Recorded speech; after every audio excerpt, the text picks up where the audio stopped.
বিদুৰ তপস্যাৰ কাৰণে অৰণ্যলৈ গৈছে তপস্যা পৰম শক্তি লাভ কৰি দিগ্বিজয় কৰা তাৰ ইচ্ছা মই বিদুৰক বাধা দিয়া নাই যি কাম মোৰ দ্বাৰাই নহয় সেই কাম তাৰ দ্বাৰাই হ'ব বৰ আনন্দৰ কথা অৰুণা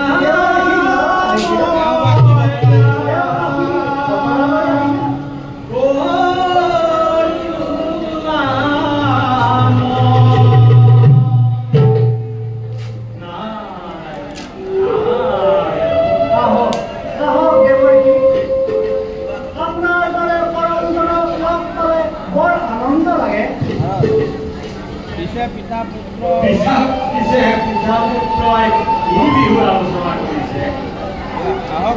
আহক আহক দেৱৰীজী আহক দিয়া দুখৰ দিনত আপোনাৰ দৰে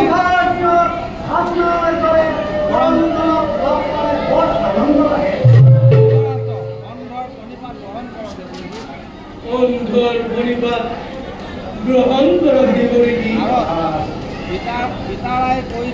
পিতাৰাই কৈছে দুখৰ দিনটো তুমি অন্ধ বুলি দুখ কৰিছা।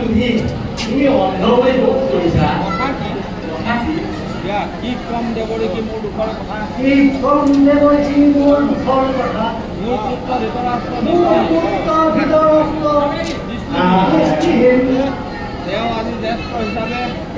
আজি জ্যেষ্ঠ হিচাপে ৰজা হৈ অধিষ্ঠিত হৈছে যদিও নিৰ্বিজয় কৰিব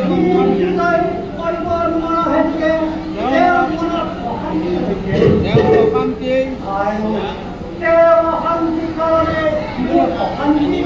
পুত্ৰ বিদুৰ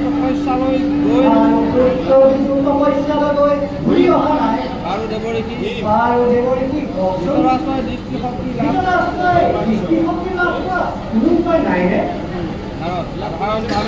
সাধাৰণভাৱে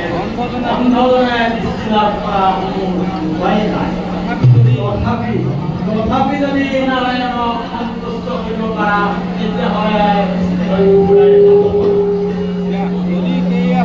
যদি সেয়ে হয় তেন্তে আপুনি মাত্ৰ মোৰ পুত্ৰক তপস্যালৈ লৈ গৈ বাট দেখুৱাই লৈ আমাক পৰম অনুগ্ৰহ কৰক আৰু এই কাম অতি আনন্দ মনেৰে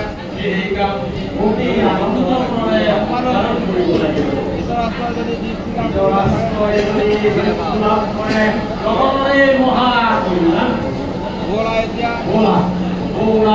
যাত্ৰা আয়োজন কৰোঁ।